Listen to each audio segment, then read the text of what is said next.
రావే నా చెల్లియా రాధా ఇదేంటి ఏడుస్తున్నావు?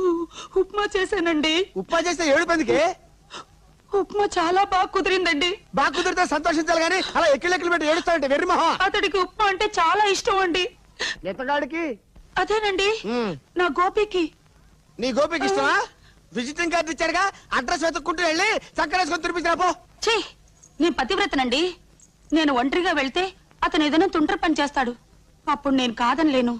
అందుకని మీరే వెళ్లి గోపికి ఇచ్చేసరండి. రాధా, ప్రపంచ చరిత్రలో నాలాంటి దరిద్రమైన భర్త ఎవరికైనా ఉంటాడంటావా? నీ మాజీ ప్రియుడికి నేను ఉప్మా తీసుకెళ్లి ఇచ్చిరావాలా? అలా చేస్తే ఎవరుకుంటారు తెలుసా? చిచ్చి నేను ఇచ్చిరానంతే. మీరు వెళ్ళకపోతే నేను వెళ్తా.